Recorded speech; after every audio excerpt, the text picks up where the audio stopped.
My computer is stupid. We're not live yet, right? We are? Hmm. I should go. Alrighty. Hello, everyone. Thank you very much for joining us this evening. Um, this is coming to you from Black Lives Matter Houston. Um, a couple of reasons we thought that this was very important for us to do tonight. One of the reasons is because we put the value of Black lives before everything. And we also know that our children are the greatest asset in the Black community, and we have got to protect our children at all costs. Um, as you can see, this evening we have got um, a multicultural panel because this is very important. Right now, when you look at what's happening in Houston, the Latinx community is leading coronavirus deaths and positive cases. Right after the Latinx community is the Black community. And what happens to poor and working class people happens to poor and working class people, period. And all of our children need to be protected.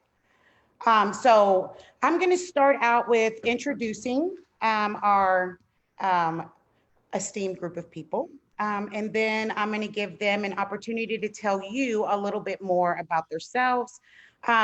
So as this conversation progresses, sometimes you will see some of our faces pop on, some of them pop off, but we're all still right here with you. So we are going to get started. I am going to first start with one of the most amazing education like gurus I've ever come across, and that is Miss Sherry Matula. Miss Sherry Matula has been in education for over 39 years. She spent, what was it, Sherry, like 25 years in the classroom, two terms as an ISD trustee at Clear Creek. She's an amazing advocate and consultant, and um, she leaves it all on the table when it comes to the education of poor kids. So, Sherry, tell us a little bit more about yourself.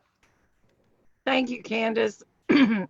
The last 14 years of my life have been the most important, where I've been able to work in approximately 36 schools in two different school districts as an educational consultant. And I have had the honor to work with some of the most wonderful students that you could ever imagine, the future of our country. And right now in this pandemic, so many of these children are being left out and being left totally out of anything having to do with the classroom. And I hope today that we can really put forward some ideas on what needs to be done because our future is in their hands. And we must make every opportunity that we can to make sure that they get the education that they need during this really critical time so that they can realize their potential. Thank you. Thank you very much, Sherry. I am excited about the experience and knowledge that you bring to this conversation tonight. We are going to move along to Miss Michelle Shaw. Um, Ms. Shaw is used to be a public educator in HISD. For 10 years, she is no longer an educator. And when you guys find out why, you will definitely feel connected to Michelle's story. Now Michelle is at home. She's a homeschool mom, and that is a super important job. Thank you for continuing to take care of kids. And she's an advocate for Texas students and teachers. Michelle, tell us a little bit about yourself, please. Hi, Candace. Thank you so much for having me. I was a teacher for 10 years. I spent the last 6 years in HISD. And last Friday was the deadline to resign from HISD without the risk of penalties. And because I have two children with moderate to severe asthma, I made the difficult choice to leave. I wasn't sure what HISD was going to say on Wednesday, and I didn't want to risk losing my teaching credentials. I know I'm not the only teacher out there in HISD that made that difficult choice last Friday.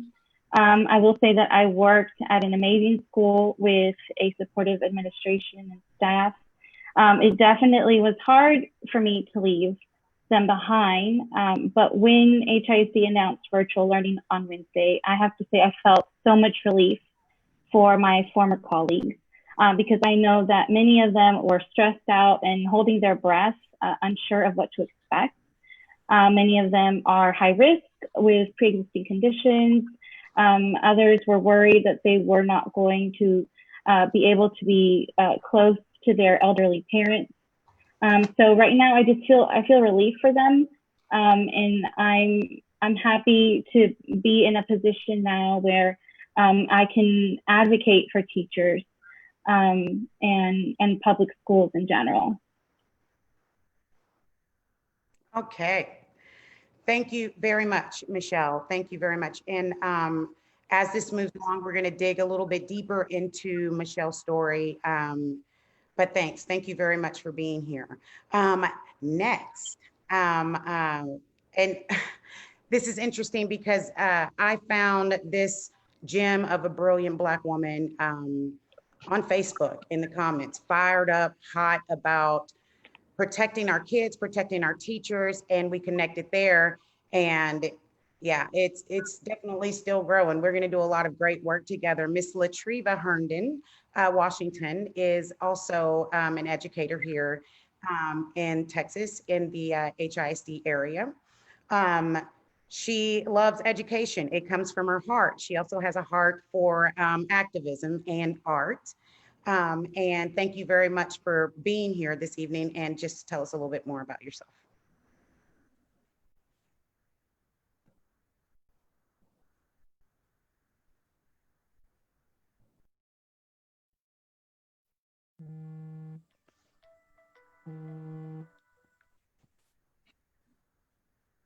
Okay, does that work? Okay, sorry. Okay, great. An educator. I've been in education for going into my 12th year. And I am very concerned about both the silencing of teacher voices and feeling as though teacher concerns have not been heard, that they have not been a part of the stakeholder round table that should be there for all teachers to be able to know that they have the ear of their districts, and that teachers are seen as partners, and that we are considered in terms of our needs. I am also very concerned, after having gone through the last semester with regard to student equity and digital devices and digital access. I am very concerned about what is going to happen for the students who struggled through last quarter or last semester and didn't have the resources, and we're beginning another year. And for many of our districts, many of us are going to start 100% online, or at least in some sort of hybrid fashion. And there's been no discussion about what's going to happen to offer devices and access to those students and families. And as we approach that time, I really want us to dig in when it comes to supporting and making sure that allocations are made for those types of needs, as well as we're having conversations about the health and safety aspect of returning to schools full time. Thank you very much. This is going to be a well-rounded conversation. Next is Miss Marcella Cook. Miss Marcella Cook is actually a union rep for HESP. Woo, love you guys. You guys do an amazing job, and we are so grateful that you guys are organized and you have leadership to protect you, and adding your perspective to the conversation is vital. So yeah, tell us a little bit about yourself. Hi, my name is Marcella. I used to work for the HISD. I did 31 years. I was a plant operator, and I'm working with one of the best unions in the United States, that is HISP, and they hear our voice and they help us a lot. So I'm here because I what's going on right now with the workers, you know, this is really, really sad for me because I have a lot of friends that work for HID, and I am really shocked how they want them to come in and work in, you know, and there's a lot of people getting sick. There's a lot of my friends are bringing that stuff to their homes and their families, and this HIC is not doing nothing to protect them, or you know, they're just doing summer school, and I think that's it's not good. It's not good at all for the workers. I mean, because they're not giving them the right equipment. They're bringing them too soon. You know, it just so much thing going on. So I am here to let you know what's going on with HID and the workers. And you know, Thank just to you very much. okay. And next, Miss Claudia De Leon is awesome.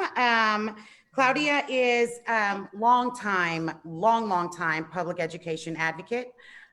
She's a mom to two amazing kids, doing amazing work around getting standardized testing out of our schools. And we are very glad to have you here this evening. So tell us a little bit about yourself.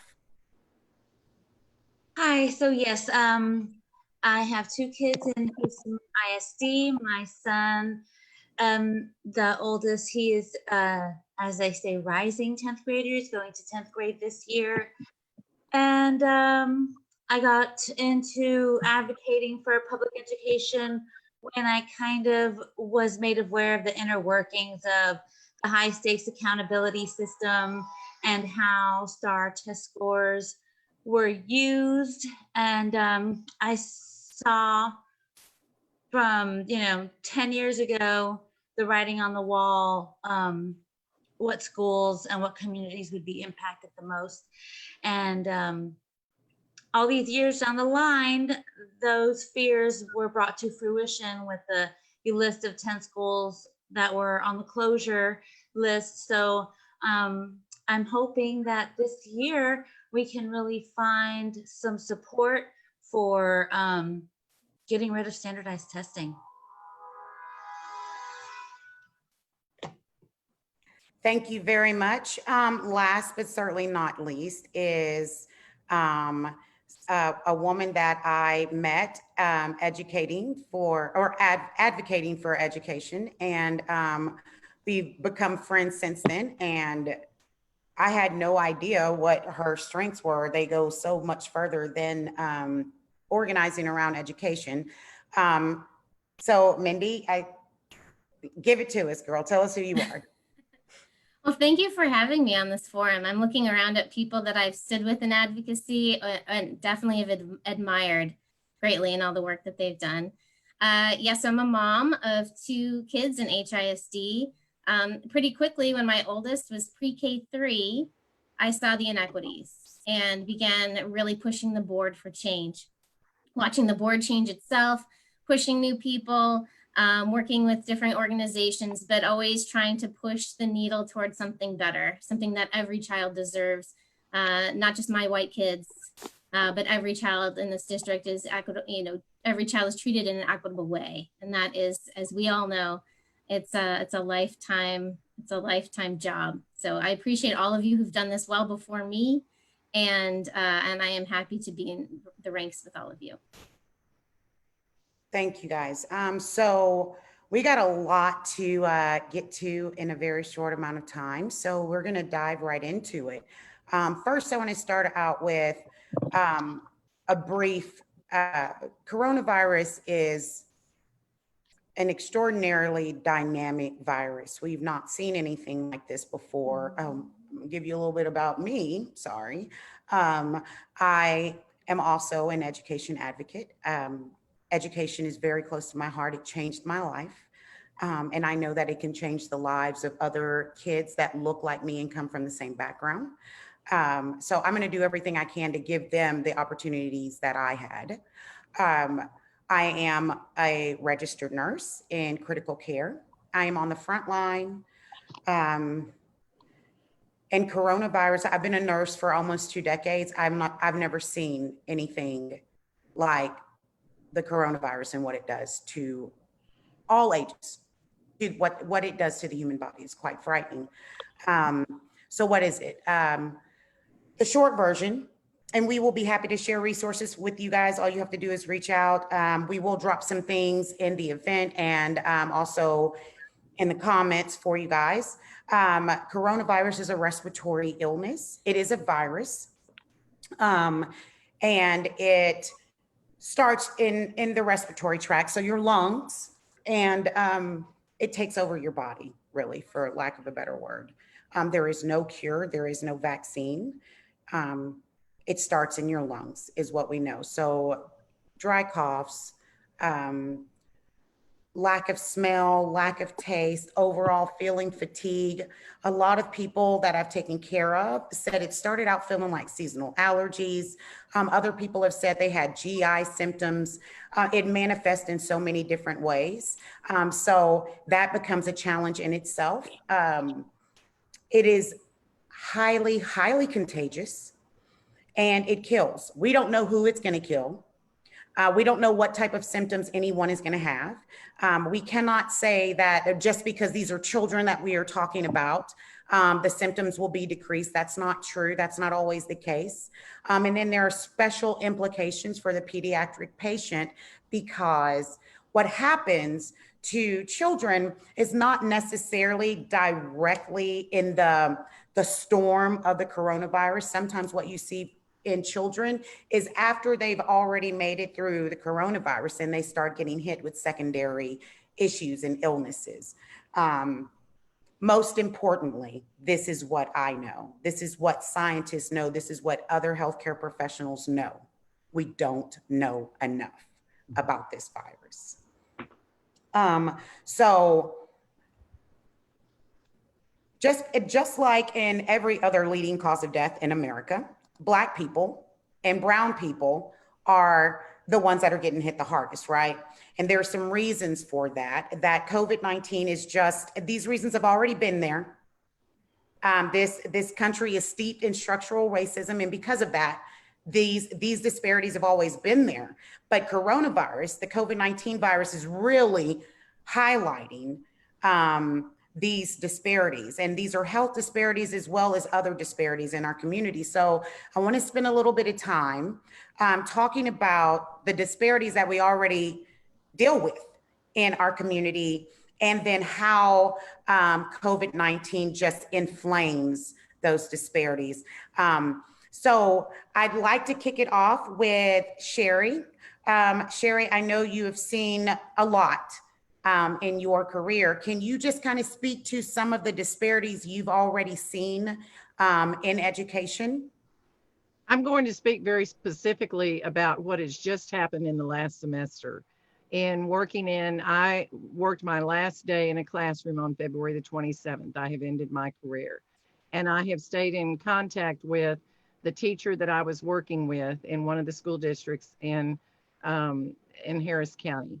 And she was in tears when I talked to her, because she said she teaches 8th grade history or 8th grade social studies. And she said, Ms. Matula, I cannot find my students. She said, and she has predominantly Black and Hispanic students in this school, in a middle school. And she said, I don't know where they are. I cannot reach them. She said, I cannot find what is happening with them. I have lost 50% of my children that do not come up at all. I don't know what to do with it. I don't know how to do it. The school district cannot tell me what to do. And this is the future, Candace. This is the future. We must take care of these children. We cannot write off 50% of these children. And this is all over Harris County, in the school districts all over Harris County, that this is happening and will continue to happen unless we step in and do something about it. You're absolutely right. This is scary. When we talk about teachers getting concerned because they don't know what's going to happen to their students, they can't locate their students. Right. Those types of things are real. I have very close friends that are educators, and me being a nurse, I tell them quite often, I don't know how you do it, because the common thread amongst them is once you walk into my classroom, you're my kid too, you know, and that's a beautiful thing. And that's one of the reasons why we have to really protect our school teachers as well as protecting our children too. HESP is a phenomenal union. The story behind this union, if you guys don't know it, I really suggest that you do get to know it. Find out who Miss Rita Thomas is, because that right there will tell you what the power of Black women and the organizing that she's done. Maricela is so super awesome. Thank you so much for being here. When we talk about health disparities, though, it is very important to talk about our essential workers, right? And that's what your union is made up of. So can you tell me a little bit about the individuals in your union and the risk that they take by doing their job in HISD? We have a lot of single women, that have mommies, that they have a lot of kids, and they has to go to work. They gotta go to work, because if they don't go to work, they don't eat. So they risk their lives to going in there every day, going to work, and don't know if you're gonna come home. You know, it's just sad the way that HISD and not care for their families and the workers, because they have to realize that, you know, they don't have no choice. They got to go to work, because if they don't work, the babies don't eat. And I am really sad that I had to pray I pray every day that the Lord will continue to protect them, because this is serious. This is not something, you know, and my thing, they don't have no choice but going to work, and HID is not protecting them with the right equipment. They're not training.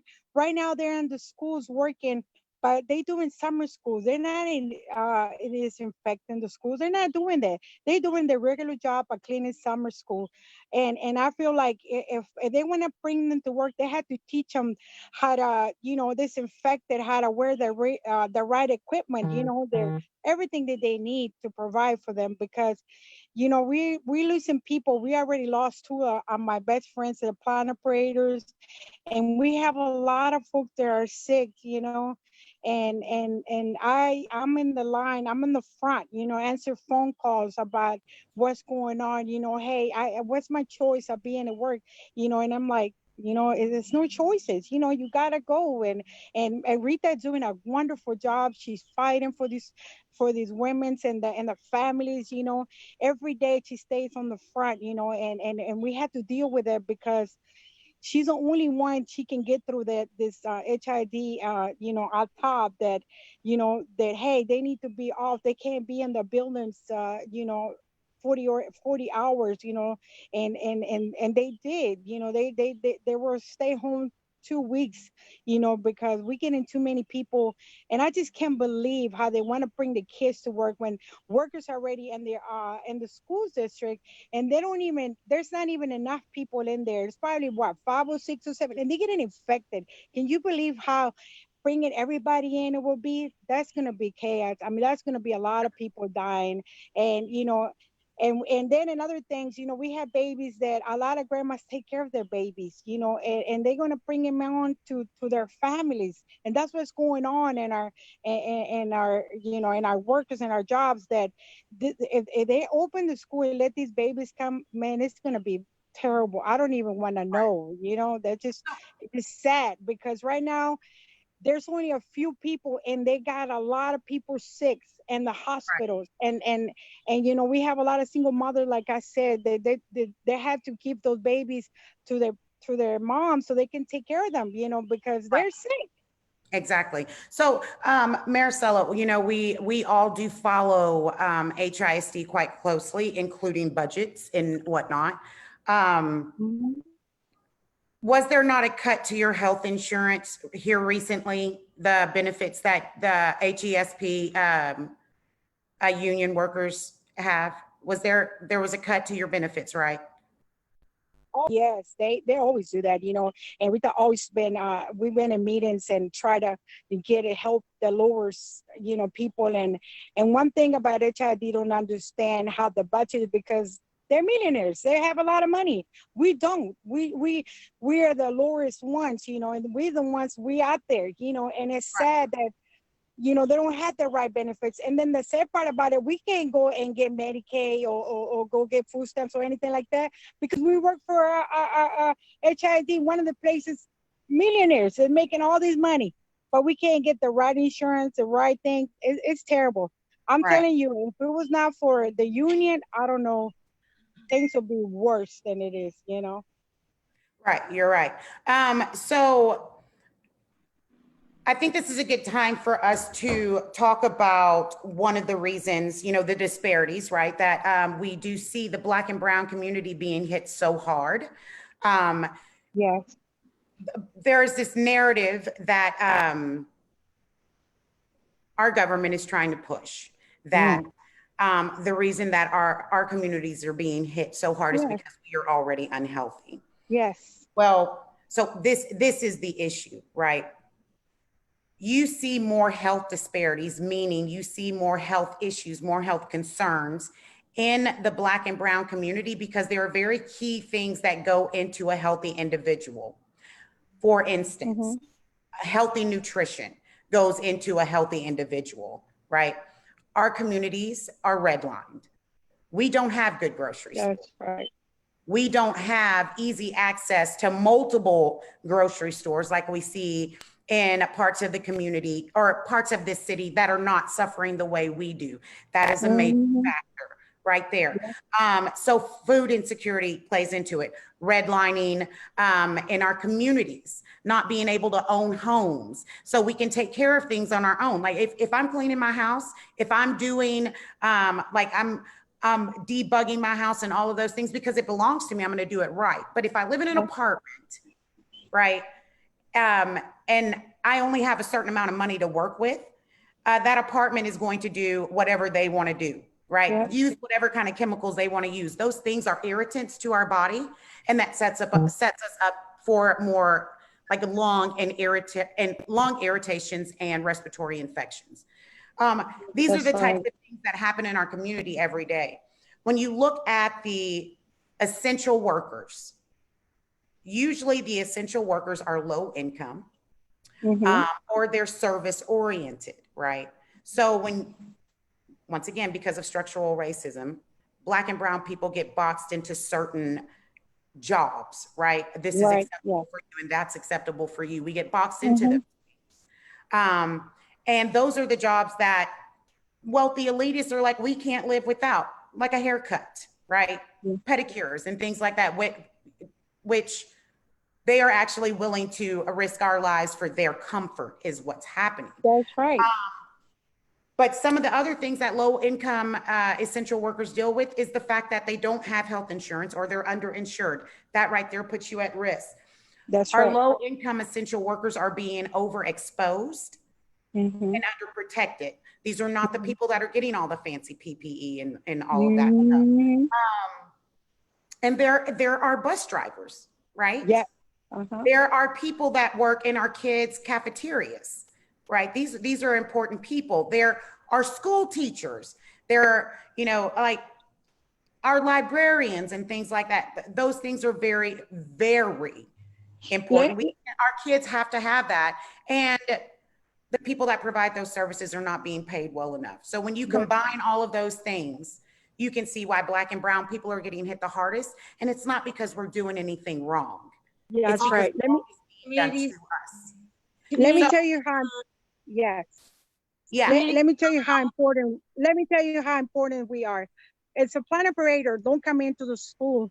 They can't open the school. They can't turn the AC. They can't do that. And a principal missed up. If she don't come all week, nobody will miss her because they're not really. That's not. But you let one plan operator not to come in. And the schools, they can't open the doors, they can't get the AC on. Bus drivers, if we didn't have no bus drivers, the schools couldn't get to the school. If we don't have no cafeteria workers, the kids will not be fed. So they are really important, just like everybody else. And the only thing the people is asking is to give them the right equipment, do the right thing for them. That's all these people are asking. And, you know, and they're risking their life. They're out there every day, you know, and it's sad that these people do not care. This is I have a lot of friends. I'm sorry, I understand. but I have a lot of friends that are sick. And right now, like I said, I have a friend that she's in the hospital fighting for her life. And she's a single mother. And she had to call me and see one of my friends would take care of her kids. This is how serious is going on in the school. And opening, that's the no. They gotta do something. They, the government had to hear us that, Yeah. we want to go to work. We want to do that, but we can't go like this. You can't Right. put everybody at risk. It's not working. These people are bringing the disease to their families, and their Right. families are dying. Right. This is It is a serious. very, very scary time for all of us, and it Yes. is going to affect every single one of us. Ms. Latriva, Mhm. before we close up the conversation on the disparities and we move on to HISD and Texas's great ideas for our children, there are some differences in education for the Black community, for the white community, for the brown community. Are you seeing any differences in the way our teachers are, the information is coming down to our teachers? Do you feel like you guys know enough? Is information being shared with you? Are you being prepared as an educator going back into the school? How do you feel about how your school district is communicating with you? Yeah, I feel like my district has attempted, I'm in a different district than HISD. Right. And I feel like our district has really attempted to engage teachers around some collaboration, especially at the beginning of the summer. They offered several opportunities for feedback for teachers to come in and offer suggestions. They shared even what their considerations were and wanted our input on what we thought of what those considerations were. And I did appreciate that. Our superintendent has done great in terms of just kind of saying, this is where we are, still don't know anything. I'll come back to you in 2 weeks once we've reached out or gotten something back from TEA. So just in terms of follow through and letting us know what's happening, I think that they've done a pretty good job from comparative to other districts. However, I do struggle with teachers being able to teachers being able to choose, right? Because I do recognize that there are many teachers who are willing to go back, who are willing to enter the classrooms, who are willing to be in the rooms and the buildings with students, who are comfortable and they trust and have confidence in what their organizations and the infrastructure that they're working with have put into place. And then there are those teachers who are like myself, who are very reticent about moving forward. For myself, for students, for my partner who has health issues that we want to make sure that we're all covered. And so I've kind of balked at the fact that as stakeholders in this relationship with schools, I feel like they've asked parents, hey, do you want online or do you want in person?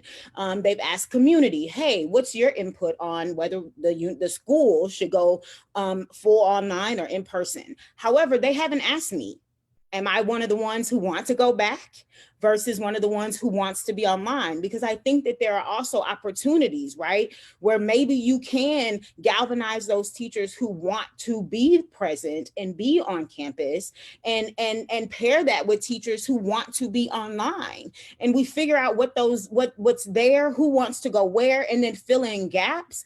And then that's where you have that true stakeholder relationship where all of the voices are being invited to the table and teachers are more partners. At this point, it feels a lot like, what do you guys want? What do you guys think? And then they collect the ideas and then they ultimately make a decision that doesn't necessarily include or make teachers feel like or believe or see that what I want as an individual teacher, someone has made room to hear that, consider that, and then ask me as a partner how I want to work through this process with them. And that's with my school district that I feel like is being considerate, right? That is not the case in what I'm hearing across the state. That is not the case for many, many more districts where it's an edict that's been handed down and you're either on board or you're not. And I feel like that really breaks teachers' spirits. We have really kind of rolled with the punches since all of this has happened to all of us. And I commend what we've done. And it's really disheartening for me to look at Michelle and to know that this sister had to make a decision. Like, she has invested time, blood, sweat, tears, time from her family, money. She's done this. She's done this. And at the end of the day, somebody was like, you got to pick. And not only do you need to pick, you have to meet a deadline about what you're going to do with your life before I'm even going to tell you what options I'm going to offer you. It's just a slap in the face. And I think that's the indignity of it all, right? That's the piece that's like, wait a minute, like true, real talk. I'm the one that's in this room with this baby. And how dare you not even think to say, hey, sit down with me and let's see how this affects you, like you for real. Because if you get sick, we got to deal with what's happening with Michelle, right? We got to deal with what's happening with Mindy anyway. So let's create a plan before we walk in the door. Let's figure it out before I have to call you and say, 2 weeks for me. I just feel like there are problems being created on top of all of this that don't have to be. And it hurts me for my teacher sisters and brothers because, folks are losing sleep, man, and we're not even talking about the mental health, right? We're talking about what's happening physically. Yes, come on with it. We're not even talking about the anxiety inducing experiences. We're not talking about the lost sleep. We're not talking about what Michelle now has to figure out she needs to do in order to make up for that income. We're not talking about that. Although that stress creates more instability in our bodies, making us more susceptible to sickness. It's just also interconnected, and it's just I'm at a loss, and I don't have any answers, and I'm not saying that you're asking for them. I'm just like pulling my hair out because I don't know what it's going to take. And I don't want anybody here or people that I don't know to fall victim to the confusion that we're all kind of facing. So listen, first of all, sis, you just said a whole word, okay? We could shut down right now because you gave me chills. It seems very clear that one of the common threads when we talk about the state of Texas, this country, leadership, one of the common threads is the people that are the primary stakeholders are not in the conversation. They're not at the table. Not at the table at all. So Claudia, we're fixing to spend some time after this because we're going to start talking about what we need to do, and we need that fighting spirit. So you hang in there with me,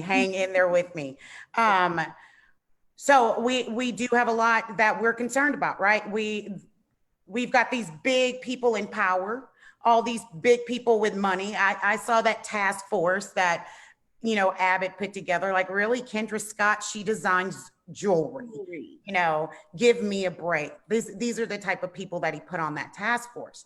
So these ideas that these people have come up with without us, Mindy spent some time learning about it a little bit. So Mindy, can you just kind of take a little bit of time to tell us what Grenita Latham, the TEA, and Greg Abbott's plans are for our children, not theirs? Well, it's hard to speak about as we all know, it's just coming at us. It's like a fire hose right now. I feel like every time I look at the news or I'm watching a feed from a reporter, there's just more things. It's haphazard. Like, people are asking for things and specific asks. And sometimes we're getting that and we don't really know when information's coming our way. Teachers feel this way. Districts are putting out their information randomly.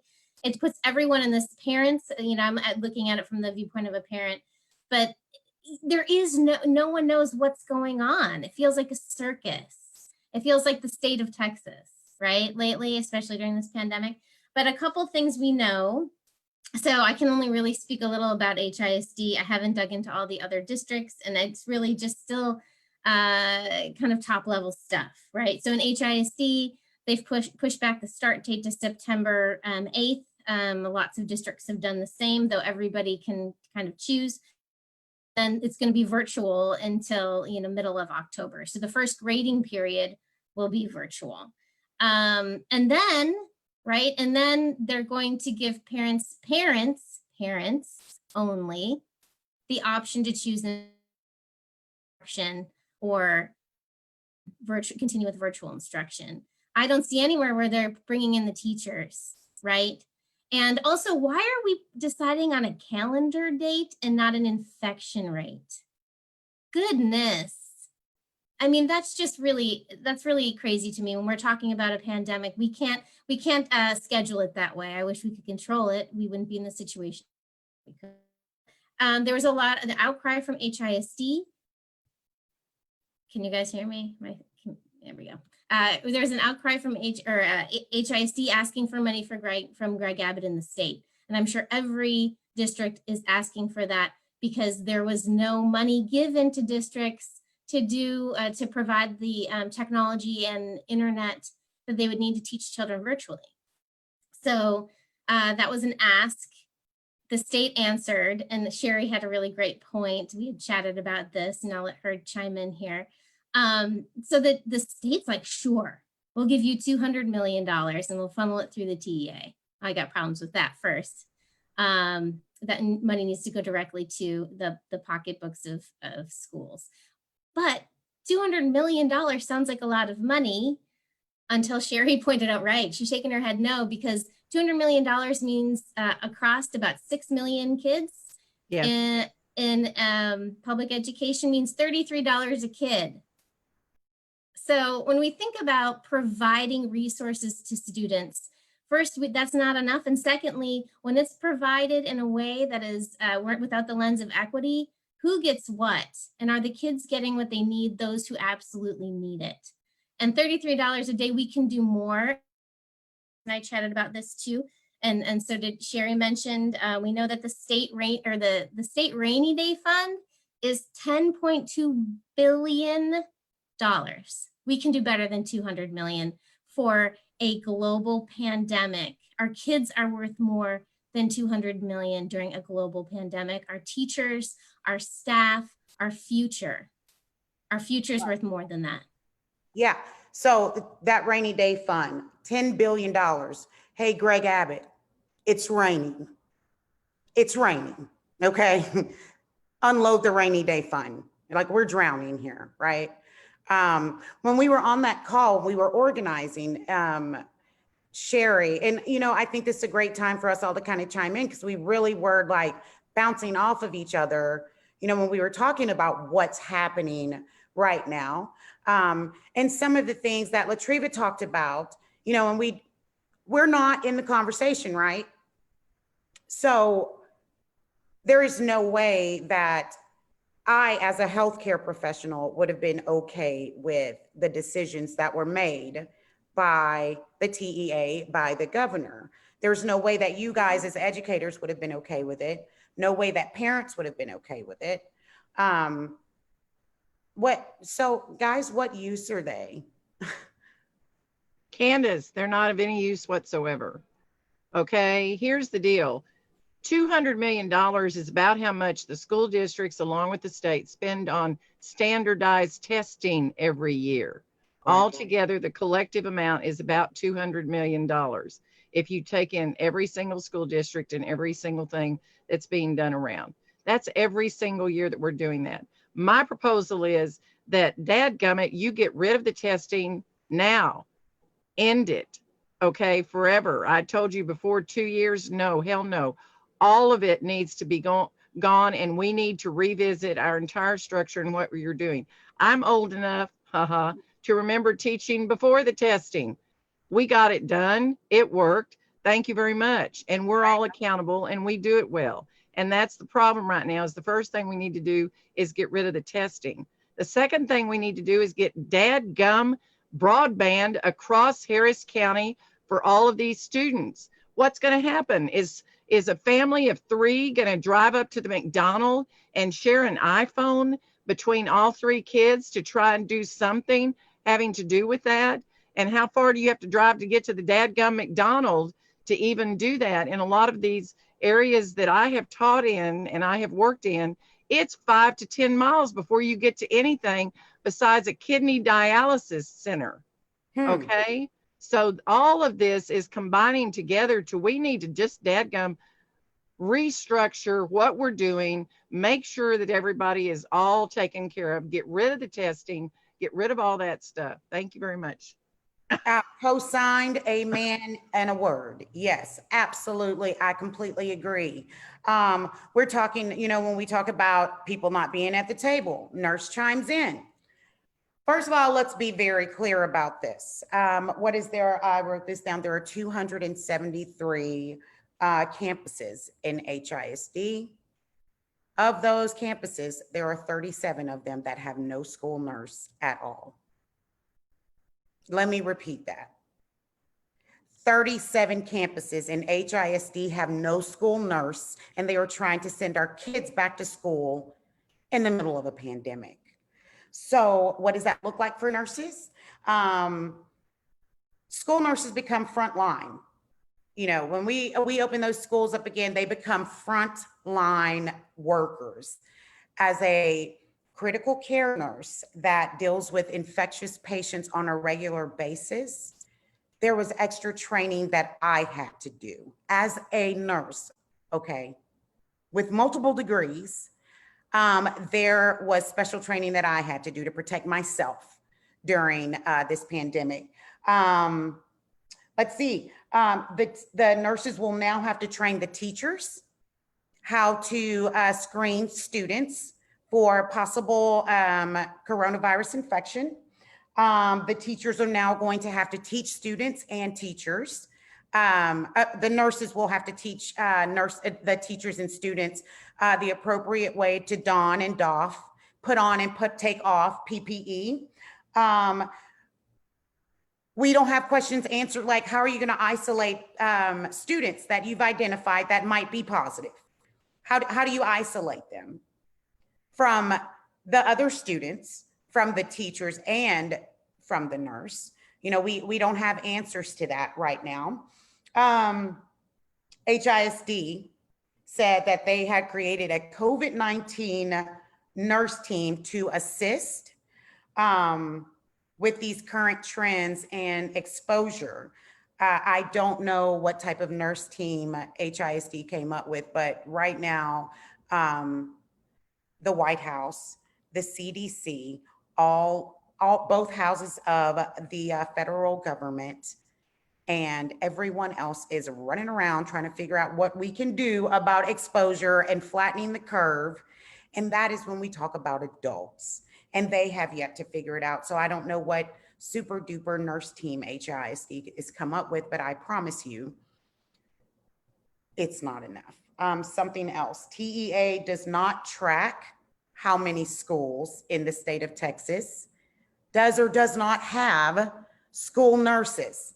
So if TEA is not tracking who does and does not have nurses, how are they going to ensure us that our children are going to be adequately screened and protected? Contact tracing. I know about contact tracing because I took some advanced classes. You don't even learn that in nursing school. And it really wouldn't matter for those 37 campuses because there's no nurse showing up there anyway.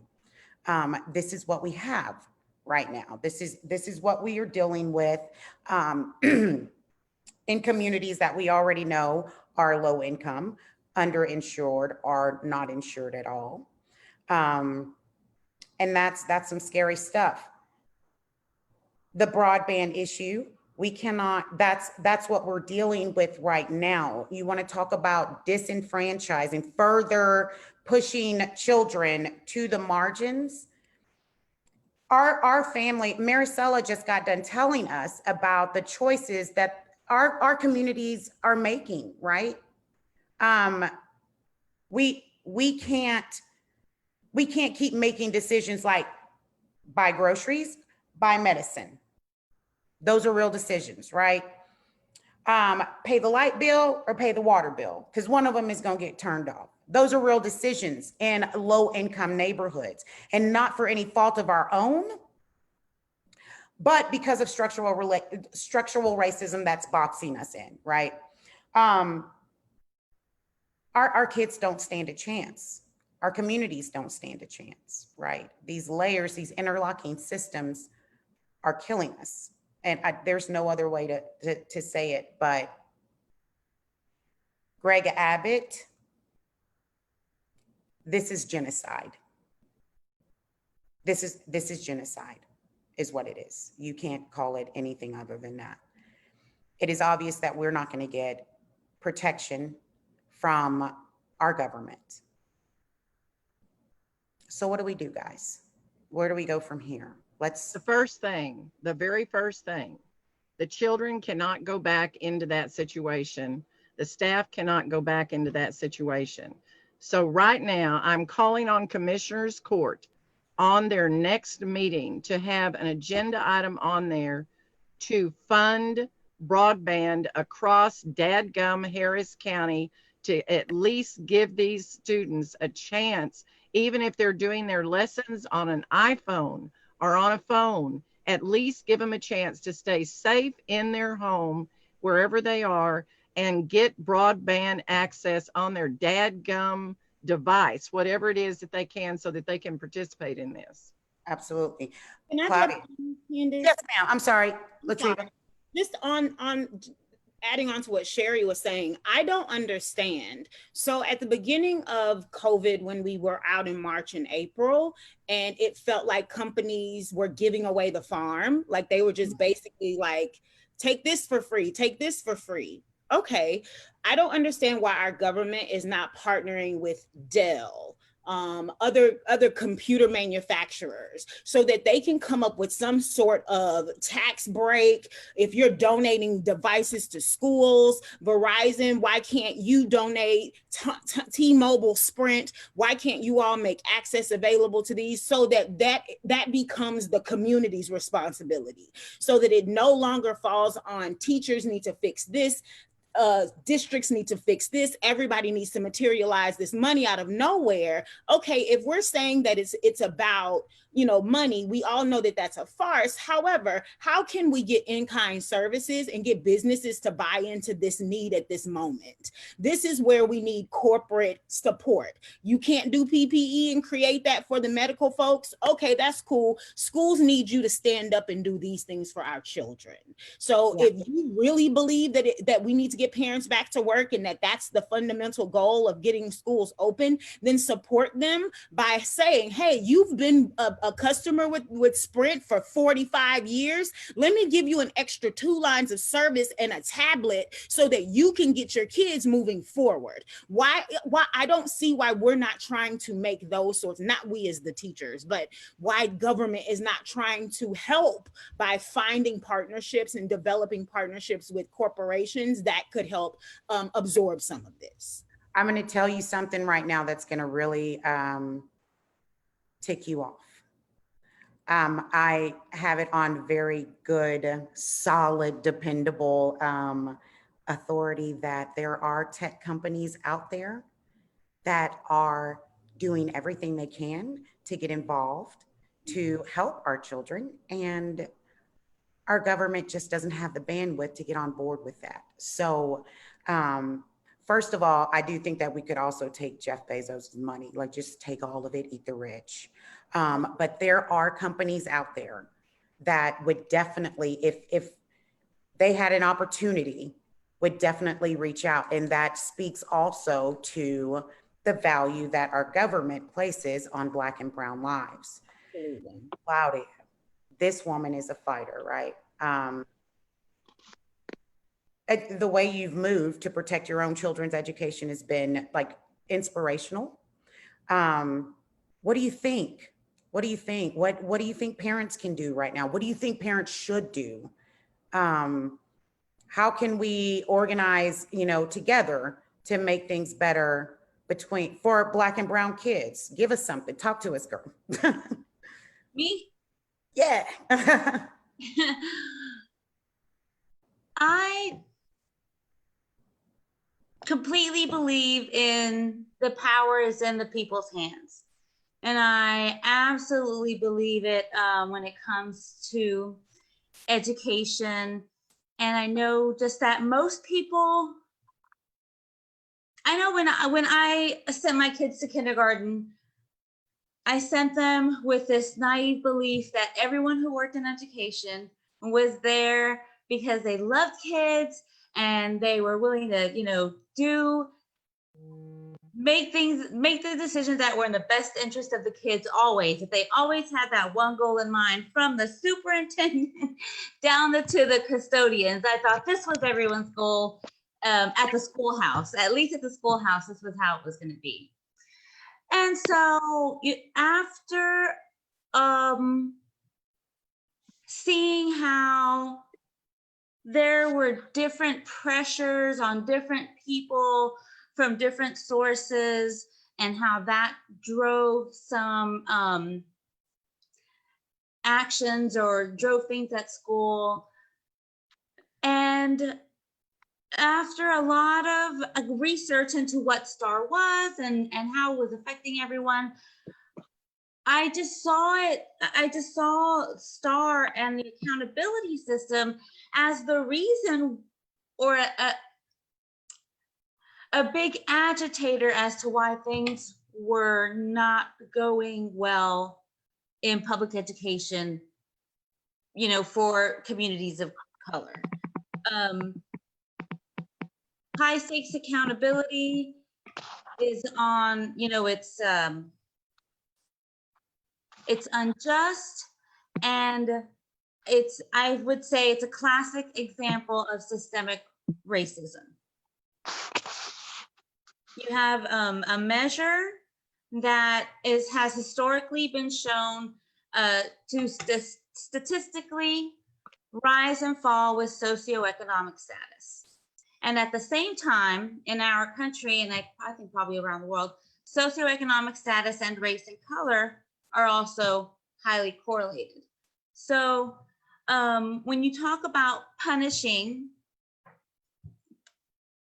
schools or communities, or I'm sure protectors of the system would say it's not punishment, but we all know that it is. What happens when you don't score well on the accountability system is your school eventually gets shut down, and the students that were going to that school have to either reapply to the charter that it will be given to, or go further away for school. And in Houston, it is clearly evident all these years after this accountability system is put into place, that the only schools on the list to be closed were majority Black and brown schools in communities that struggle with poverty. Wheatley, everyone knows, I'm sure we all here on this panel know about the struggle with Wheatley. Wheatley is in a cancer cluster in Houston, Texas. So I feel like obviously people in the community know that there are a lot of things that go into a test score. And I feel like the further away you are from the community, the less sense that makes. It makes a lot of sense from far away that if a student isn't doing well, it would be the teacher's fault. And that's wrong on its basis. And it also works to, I think it was addressed earlier on in the thread, to pit parents against teachers. And I think that is a main staple of the system. And I think we have to see beyond that. And as parents and teachers, we always have to know that we are the community, we are on the front line, we are here together, and we are not each other's enemy. And I think my big thing for a long time has been to boycott the system, to opt out of STAR, because without the test scores, the whole system falls. Right. And we only need like 10% of kids to opt out of the system and it will fall. It's an extremely expensive system, and we could then demand that that money go back to nurses in the school, librarians in the school, wraparound services, and all the things that we as a community know that we need, and we don't need a test to tell us that. So first of all, I want to hit on something that, like, overarching, we are not each other's enemy. We are not each other's enemy. But the enemy of my enemy, even if you thought that, yeah, we're not each other's enemy. We're all in this together and we're all dying. Our people are dying, right? So whatever we do, we have to do together, because there's strength in numbers, right? And we can do this, right? If you, right here, just on this panel, we have a wealth of knowledge. We have got, here's every prime stakeholder right here in front of you, right? And we can do whatever we think is best for our children.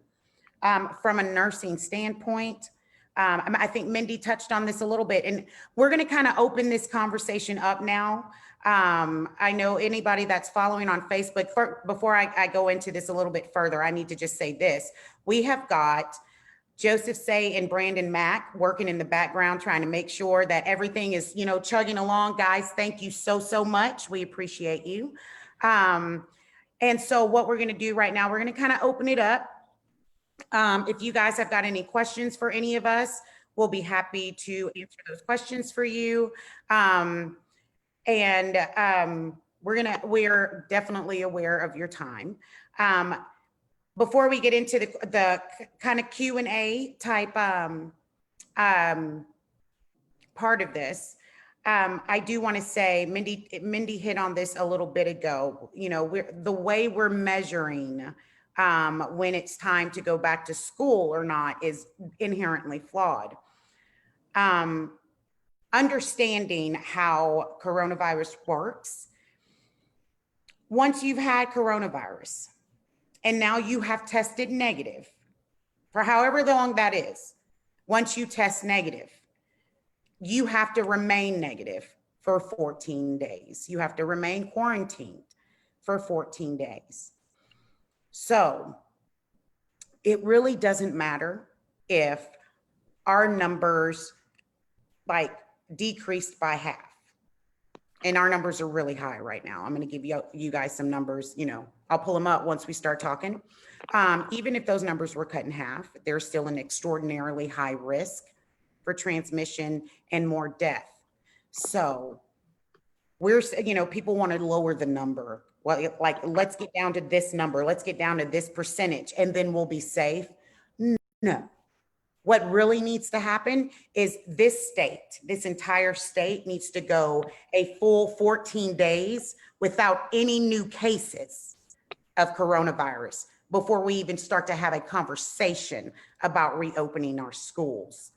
So where do we go from here? We take that knowledge and we say we're not going to accept anything else. We need no new cases in the state of Texas, the entire state of Texas, before we start a conversation about how we reopen. And that conversation must be driven by community. We don't want any more rich people making jewelry, sitting on any more task force telling us what we need to do with our poor Black asses, excuse my language. And these are the things that we can demand if we do what my friend Claudia said and we work together, because we're not each other's enemy. So I'm going to open it up right now. Guys, thanks for backing us up, and we'll answer as many questions as we can. But everybody, y'all can take yourselves off mute, and let's chat it out until we close out in about 30 minutes. Does that sound okay? Yeah. Hey, All right. Candace. Joseph did a question or a statement. It said, comment from Facebook, speak on charters profiting off of kids. Yes. Yes. Okay. I definitely would love to hit on this. Okay. Because this has been my concern even before the pandemic, because I feel like, I worked for a charter that for a long time in Houston, and I observed that they intentionally marketed to Latino students. And over time, I realized that I think that it's because of their vulnerability. Right. And it was predatory. The families are not oftentimes not documented. They're oftentimes, like we said, the essential workers, oftentimes not English speaking. And so they are particularly dependent upon that school to help meet their basic needs, not just the needs for students, not just the academic things.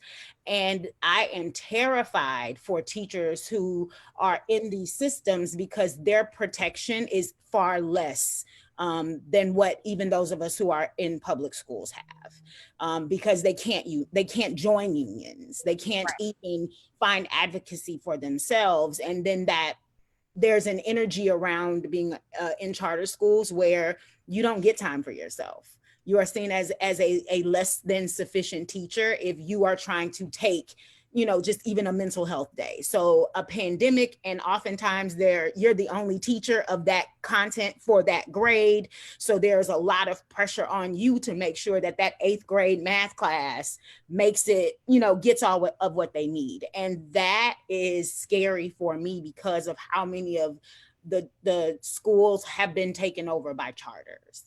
And so I loved that question, and I wanted to jump in and offer that, but definitely would love to hear what my other panelists have to say. Anybody want to jump in on charters? I will. All right. Charters, I really hate the term public charters. It's beautiful. It's a marketing tool. They take our public dollars and then they get to use them within their private system. Charter schools, there's in-district charters, as you know, which are charters that are created within a district, and the school board has a little bit of oversight. There are state level charters, and those ones just answer strictly to the state. They have nothing to do with our school board, but they all have one thing in common. They take our public tax dollars, they go into their systems, they have boards that move that money around. Mm-hmm. They don't ever serve as many special education students as the neighborhood schools do. They don't have to. They don't have, Latriva, I know you are a certified teacher, which is incredible. And I very much value that profession and the degree that it takes and all of the education it takes to have that degree. Charter schools do not require educators, and they don't have to have education degrees. So we have this huge problem where children with, say, learning disabilities, children struggling with different behavioral issues are kicked out of these charter schools. And who always will serve them, who has to, by law, serve them, are their neighborhood schools. Exactly. And if a charter school is less than, which it is, it's essentially a subcontractor.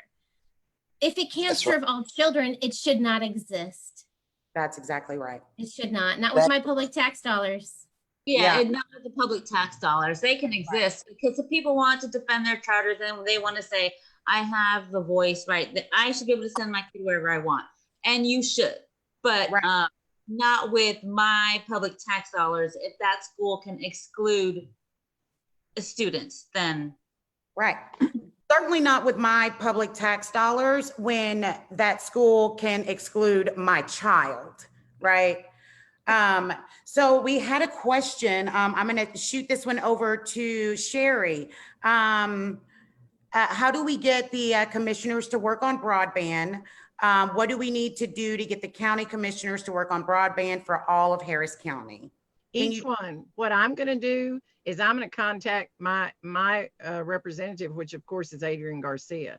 Every single one of us should get together people from all over the precincts to do that right now, right away, and move that forward and tell them that this is what needs to be done. We need to either write letters to the Chronicle, or we need to get on some news show or speak out about it and make sure that they address this right now.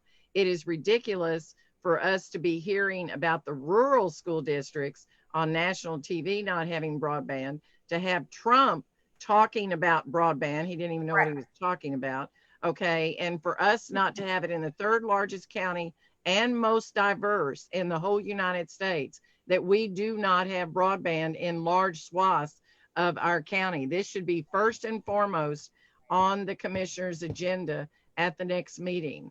I personally will contact Lena Hidalgo, and some of the rest of us need to have connections and say, get this done now on doing that. The other thing that you were talking about, I saw somebody put up about the other school districts. Right now, there are over 50 school districts between Conroe and Galveston.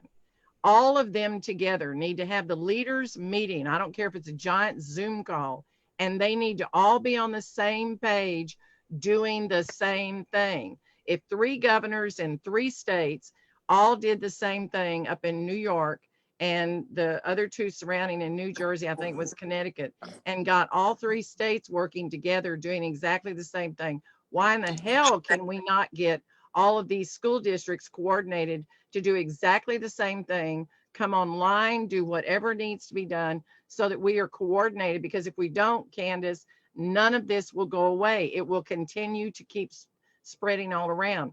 When I was teaching one of my first years, I had 9 kids break out in chicken pox in one day in my first grade classroom because they had all gone to the same dadgum birthday party at the same time. I got to know chicken pox really well. I went through all the childhood diseases. I had a 3rd grade, when I was in 3rd grade, I had a student that was sitting next to me that got mumps at the same time I did, and he came back deaf. He no longer could hear. We are not even looking at all of the repercussions of the long-term effects of COVID on all of us, whoever gets it. What are we going to be left with? What are these students going to have? As far as a number of the students that are coming down with it in other areas are being left with long-term nerve problems, and they are literally brain damaged in some way after having COVID. We have so much stuff going on. Dadgummit, shut down everything and get it under control. And all these school districts need to be coordinated with what they're doing, and let us treat that first. That's the main thing that needs to be done. I could not agree more with you. And you're absolutely right. Jersey, New York, and Connecticut, they got it together, right? And that's a lot of moving parts. If they can do it, we can do it. And one of the reasons why we haven't done it is because they don't think, our leadership doesn't think that this is a priority. Quite honestly, they don't put value on us. So it's not affecting them, right? It's not affecting their communities the way it's affecting our communities. But they can't live off of us. This is not a parasitic, relationship. We need to cut off their food source. So however we decide to do that, we do it as a community, linked together, across cultures, across, ages, and all of the things that they use against us to divide us. We need to link on that. And we need to do the right thing for our kids. I want to read to you guys. Somebody asked about what other school districts are doing. One of my very, very good friends, a co-organizer and all around, just brilliant person, tweeted out, as an FYI, Pearland ISD is resolved not to close schools upon reopening until 10% of that school is infected. Damn. What? Right. That's like having a COVID party. Yes. So that's 250 people at one of the schools in Pearland. So that's 250 people at Dawson, which, by the way, translates statistically to 3 deaths. So 3 of our children have to die before Dawson in Pearland ISD is willing to close the school. So I would like to ask Pearland ISD, which child? Or adults. Or yeah, which teacher, which school bus driver, which ones? Who's sacrificed? Pick those 3. Sacrifice, right. Who's gonna Right. Point your finger to the ones you want dead, because that's what that tweet is saying. They're going to let 3 people die before they even consider closing the school. Sci-Fair also is going full in-person school, in-person teaching as well. That's not okay. There was an article that came out, I think maybe today or yesterday, about school bus drivers, and Miss Retha Thomas has blessed us with her appearance. Miss Retha, can you talk to us just a little bit about where you think your school bus drivers are as far as this goes, and just speak to that a little bit? Yeah. Hey, Sherry. Hi, Retha. How you doing? Yeah, HISD came up with some kind of ridiculous idea to be transporting 65 kids on the bus. 65 kids, and they didn't want to put no kind of shield or nothing. And the deal breaker they were gonna say they won't do. They won't let the windows down with the 65 kids on the bus. So we made a statement to HISD that you're gonna have 80% of your bus drivers is not gonna be able to come back to work. You know, not calling for a strike, but you got 80% of your bus drivers they got high blood pressure, hypertension. In some cases, some driver got 2 or 3 of the same thing.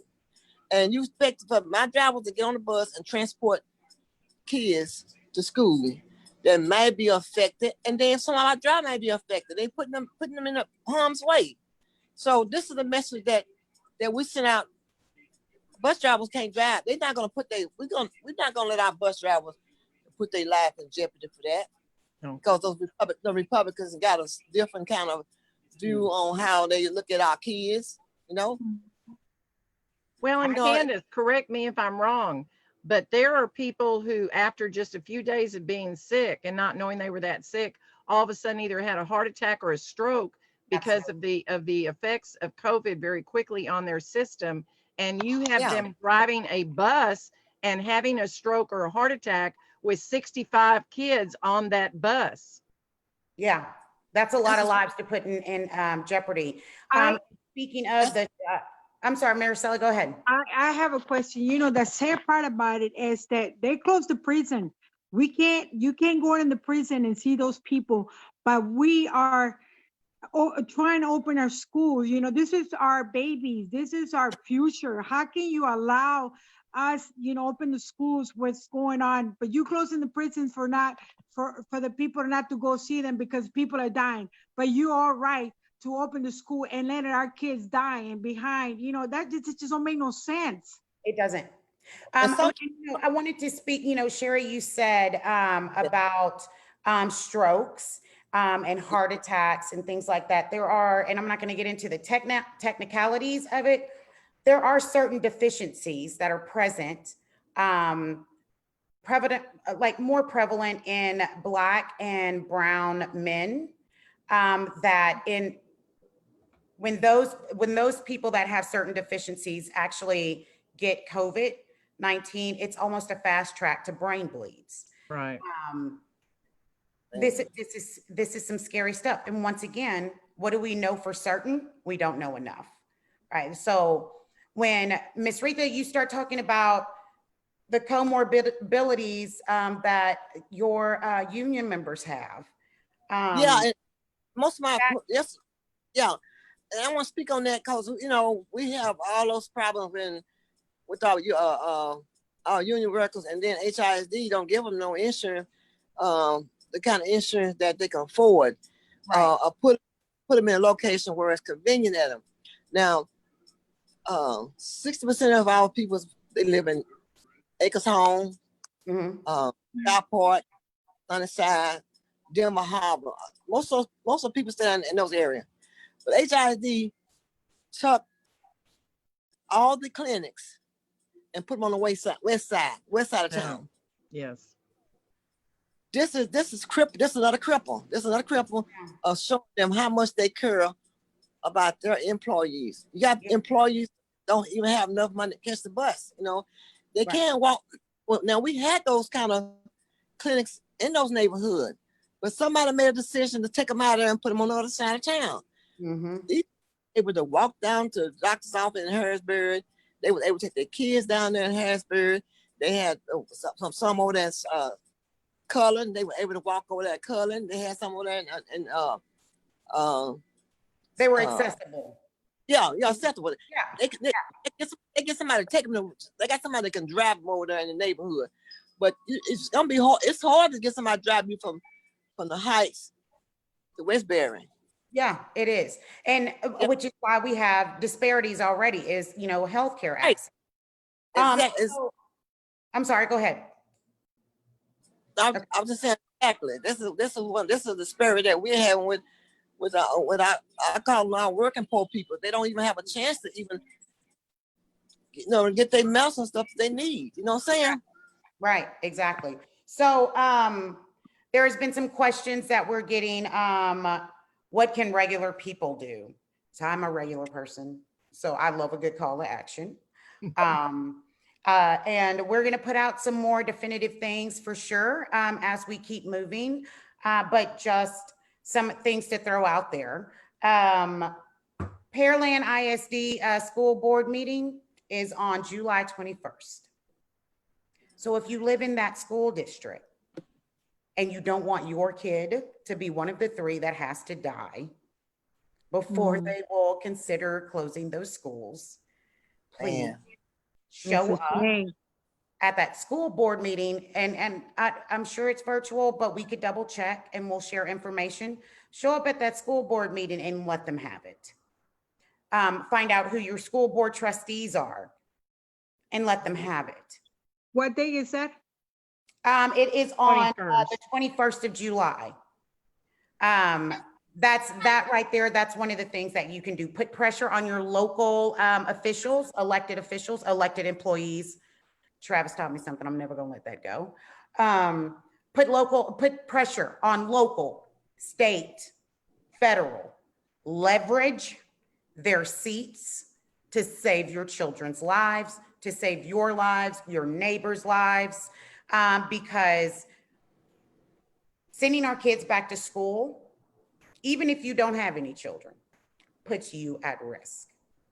If you want to end the STAR testing, you make sure that we flip the House of Representatives in the State House and get it done this time, because if we do that, then they can literally stall any STAR testing from then on in the next legislative session. That's right. All That's you have to do is flip the House. That's it. Got If you to. flip the House. Don't send your kids to school on STAR test days if there's a parent out there. I can attest to the fact that I was the first person in our district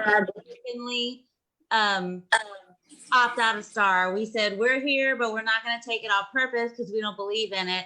And the first year there was, I cried myself to sleep a couple nights. I thought I was going to have to homeschool my son the next year. I didn't know what was going to happen, but we persevered, and he was promoted. And the next year, the more people opted out with me, the easier it was. And by the 3rd year, we were just signing a form and saying we're not going to take it. So it's doable. Don't let anybody tell you otherwise. Right, exactly. It is doable. It is so doable. Other calls to action. I cannot tell you guys enough that we have got to apply pressure on the people that can give us what we want, what we deserve. Who are those people? Granita Latham. Dr. Granita Latham is HISD's superintendent. Okay. Right. Granita Latham, reach out to her. Tell her how you feel about this. Now, this is something that you need to understand about the structure of HISD. Granita Latham answers to the school board trustees.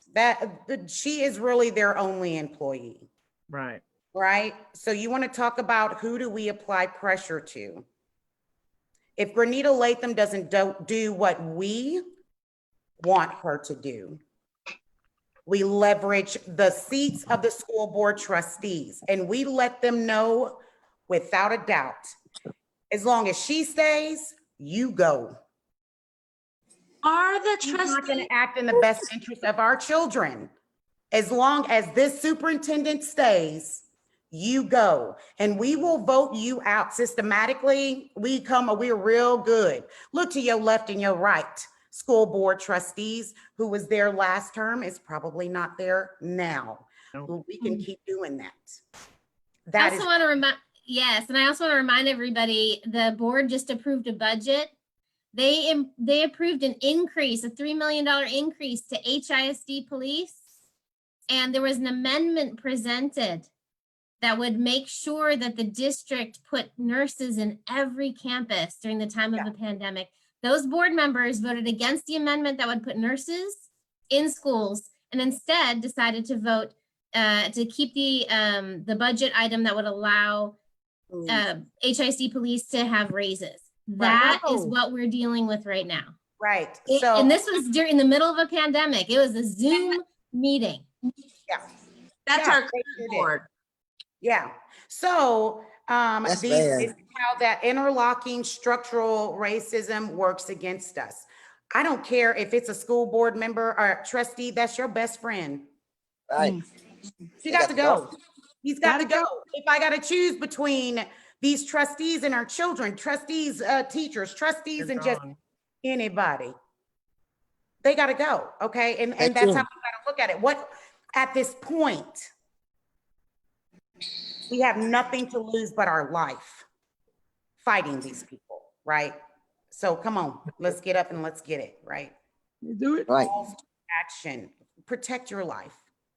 You all need to, all of us need to be contacting Lena Hidalgo's office, Rodney Ellis's office, and Adrian Garcia's office to push to get broadband access on the agenda and get it done.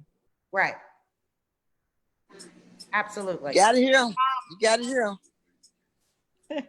Yeah. Are you talking? I can't hear you. I said I'm finna call him now. Okay, exactly. Okay, if that's what y'all talk, let me tell y'all what I did. I have all of my representatives saved in my contacts list, like we friends. Oh, that's right. Because, you know, I have to have conversations with my friends on a regular basis, especially when they need to be, you know, gathered up. We need to gather these guys up. And reminded. At the school board though, right? We are talking about everyone, our state representatives, our state senators. If they not checking Greg Abbott, they're not checking the TEA. We need to be checking them. This is our government. This is our country. I cannot. That's right. Not enough. Black people, move like you own it already. Amen. Okay? Like we're fighting for liberation, right? Let's go ahead and move like we already own that. Claim that, and let's move. Amen. To own it. Work Amen. to that end for ourselves and for our children. You know, brown people, we do the same thing. White people, use your privilege. Sherry said something, and I pay attention to stuff like this. She said, if you've got any clout, you need to be calling people, right? That means it's your privilege. If you're one of those people out there where you've got a certain representative on speed dial, they always take your call, you need to make that phone call. Do it right now. Use your privilege right now. You know, definitely. I think what we all do. One thing is when the next live meeting that you have, let's call them on the phone. Yeah, let's do that. We can do a lot. Put them on Put them Put on them Zoom. on the phone. Yeah, And let and them that's ask you- because this you know, is how really, organizing happens, right? Though it's very organic. Like, what can we do? Identify your target, and what can we do to get what we're asking for? Well, we know what we want, right? right. We know who we need to get it from, so let's go get it. Joseph is giving us one more question, and then we're going to close out, guys. Let's see. Facebook Live has the contact info for the most area superintendents. You know what? So this is why I love the guys that make this happen in the background. Thank you very much. So before we close out, I'm going to give everyone an opportunity to give us some final thoughts. And who wants to go first? I would like to go first only because my words are not mine. I know we don't have time for this, but there are some teachers that we talked to and consulted with that did not feel comfortable maybe coming here and speaking today. They were really nervous about some sort of backlash. So I want to go ahead and I won't share their entire statements, but I'm going to share just bits and pieces to let you know where they're at right now. This one teacher said, "This year was the first in which writing a will was part of my back to school plans."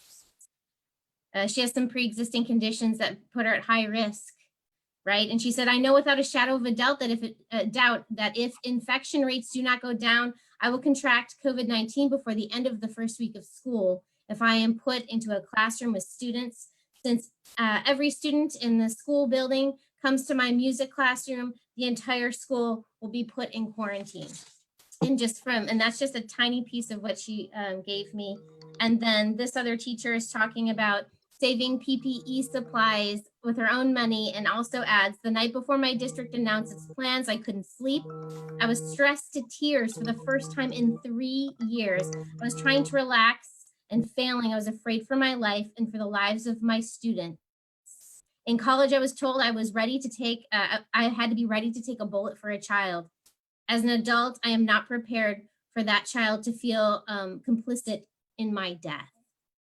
These are words from our actual teachers in districts around Houston. There's a lot more here. I know we're running short on time, but I want those to be the words that stick and not mine. Those are really important. These are the people's lives who would be teaching our children, and they're dedicated. It's not that they don't want to teach our children. They just don't want to die doing it, and they don't want our kids to die and their families to die either.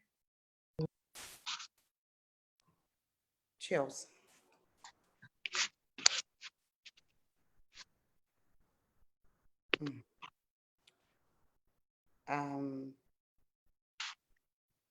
Wow.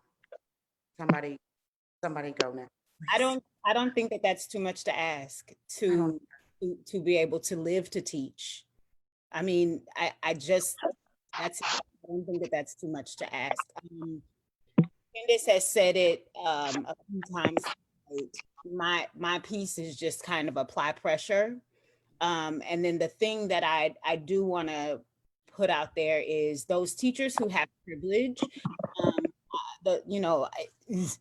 It just feels weird, but the teachers who have privilege, the white folks who have the ear of someone, and if you have the knowledge of how to work through some of these systems, because I've learned so much here tonight, just because I have never known you guys and I've never heard the wealth of information that you have to offer. And so how communities of color, how activists of color, how teachers of color can reach out. You gave us great information. You said Lena Hidalgo, Rodney Ellis, Adrian Garcia, contact them about broadband. I had no clue. Like, I need to hear this as a teacher. I feel so helpless sometimes. And being able to know that these are my representatives, these are the folks who can reach out for me so that I can communicate that to families, because I guarantee you, if I don't know, Claudia, those families didn't know that they could opt out of STAR. And I just learned that from you. And so we have to keep communicating. We have to keep these kinds of panels going, just so that people can be aware of the power that they have, because those of us from oppressed communities spend a good majority of our days feeling very powerless and beaten down by systems. And so if we know that, number one, we have partners who are able to reach and get ears and call people and go to banquets, and you're able to get in front of those folks and you come back to us with the information, right? That's how it worked with the civil rights movement. So we want to benefit from your knowledge. Please share. Those of us who get it, we will run with it. We will give it to our people, but we need you to continue to be those people that bring us that data back, because what you give is rich, and that's how we make change, but a lot of it's hidden from us. And if you would just be willing to share like you are. Thank you, Sherry. Thank you, Mindy. Thank you to Michelle, who was on earlier. Maricela, I am so grateful for this time with you all. And I am ready. I'm on fire. And I really feel empowered to do a bit more than I was trying to do on my Facebook page. So just thank you for bringing me here. And I'm so excited to partner with you guys moving forward. You have brought me all evening. I'm glad you're here. Me too. I'm just so grateful to be in a part of this. This is making me strong to know where we can get help. I am going to get on those phones to my community, to my people in Spanish, and let everybody know that we are not by ourselves, that we can get this on it. I'm just so thrilled to be in this place, to know that, I feel like I was just blocked, but I thank you so much for letting me know who we can contact, and I am going to get it. I am going to work on it. I mean, this is powerful, and I want all the workers at HID know that you belong to a union that is strong, that we are here to help you out, and that we are bilingual, that anything you need, you can call us, and I am going to get it. I am going to do this. All these things that you just said it, I write it, and I'm getting to it. I'm on it. Thank you. Thank you. Thank you so much. I have a challenge to everyone. I know, right? I'm so on fire here. Wow, this is great. I have a challenge, and that has to do with the STAR test. This is the moment in time to get rid of it. And what we need to do across Harris County is to contact our state representatives and our state senators. And I'm putting a call out to Boris Miles, especially because of what his district covers, to make sure that in the next legislative session, because we're going to flip those dadgum seats all over Texas, and we're going to deliver the majority there, and they need to fight and get rid of the STAR test, period, and get it done. And this legislative session is the best time to do it, because there is no reason for us to have this testing. As long as we all teach the same thing across Texas, there does not need to be testing for any of this. This was a created system to make people money. That is it. It has nothing to do with children or anything else. So you need to be on the attack with your state representatives and your state senators to get rid of this in the next legislative session, period. Whew. Co-signed. I do want to say on the standardized testing, just going to throw this little nugget out there. That's what they use to close our schools. Amen, sister. Amen. Right. That is exactly what they did. That's exactly right. They use that to close our schools. Once our schools are closed, we start moving out of our neighborhoods, because, they're coming. Jim Crow said that that's where all the Black and brown people needed to be. But now, amen, people are realizing, wait, that's close to downtown. Oh my God. No. So they close our schools. And then we move out of those neighborhoods because we're trying to, make sure our kids get a good education. And then real estate developers come right on in. Amen. Buy up our land, build these like high, condos and that nonsense that people in our communities can't afford. So even more of us end up moving. And that's how Second Ward turns into Edo. Yeah. Amen. Okay. Yeah. So I'm with you. Let's get rid of that standardized testing. Absolutely. Absolutely. And let me say something. I have something to say Yes, too. ma'am. Going back 300 years or more, when they brought the African Americans over here as slaves, they brought us over here not to be intent to have sense, not to become citizens. No. So they robbed the company. They came and had our ancestors work, and then pay them a dime. Now it's a movement going on now, and I have white friends telling me now, Rita, now is the time that the white peoples like her should stand up with us. You know, Gail Fallon and myself, we're getting ready to do a Black Lives rap song. You know, because I can't wait. you got to lay it out on the line. Yeah. You got those, I would say those rich conservative Republicans. They are the ones that have and now trying to keep their feet on our neck. But that's over with. It's over. It's a new time, a new date. And they might want us to get ready. We want our 40 acres and our muse. Our mom and dad worked hard for. And we ain't playing. We ain't going back. We're going forward. Right. And we're redefining pro-life. Pro-life is pro-life for every single child and every single adult. And that is pro-life. And their attitudes through this whole thing has been totally counterproductive to that. And we are claiming pro-life and pro-public education and everything that's good. Yeah, you everything. Say you're pro-life and then want to send our kids back to a deathbed. You cannot do that. And then got them poor little messing kids over there locked up in the cage. You can't get out the cage with their parents. Right. They don't care about our kids. They don't care about our kids. Anyone else? Well, I'm going to close out then, guys. First of all, thank everyone on the panel for participating. You guys are amazing and you inspire me to keep going. I appreciate you all greatly. I've learned a lot just on this in this conversation as well. And thank you for sharing knowledge with me. Nobody is going to give us liberation. No one is going to do that to us. It will never belong to us if we do not take it. That's right. And right now, we are in a position where we can do the things that we know we need to do in our community. And I think one of the most important things is to recognize that there's power between us. We are all looking for a power source, right? Something to keep us going, something to keep fighting. That power source is right here. You got a motherboard of power in our neighborhoods, in our communities.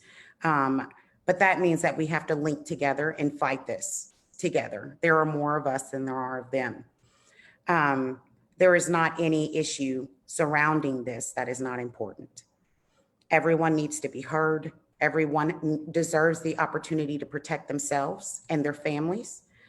And we get to decide if we're willing to put our lives on the line for complete strangers or not. We also get to decide, we get to determine what health looks like to us. And we should all work to that end. I'm not gonna lie to you, I am afraid. I am afraid. But even with that fear, I still go to work. I put on my PPE and I walk into rooms that people are dying in. I've held a lot of hands of strangers as they transition from this life to the next, whatever that looks like for you. I've never felt my own mortality more than I do right now in this minute. And I'm saying this to you as an educated healthcare professional. So I completely understand why every mother would be afraid. You should be. And every student, every teacher, every person in the community right now, your fears, your concerns are valid and they should be heard. And if the people that we have elected are not going to hear our concerns, not going to hear our voices, then they're sitting in the wrong seat. And that seat more than likely you should be sitting in, because this is your community. And we don't have to ask permission to live. Take it. We want liberation. So let's take it. Black Lives Matter Houston, we work to protect all Black lives. We mitigate the risk that we identify in the community that can harm Black lives. And we have clearly identified Greg Abbott, the TEA, and right now, Grenita Latham, our HISD school board trustees. Anyone that is not willing to fight for our kids in our community, they are a threat to our kids in our community. And we need to treat them as such. Thank you guys very much for your time. We will have more conversations. If there are questions, follow up, you want us to organize a conversation for your community in a virtual space, we are here to help in any way that we can. Because Black Lives Matter Houston loves you all the time, and we are you. And thank you all very much. Y'all have a good night. Thank you, Candace. Night. Thanks, guys. Thank you, Candace. Thank you. You guys. Thank you. Hey, thank you so much. Y'all all rocks. Yes, You rocks. y'all rocks. So much. Y'all, I love kids so much. Yeah. I want to beat up I'm telling you. anybody that messes with our kids. I want to beat them up. Amen. Amen.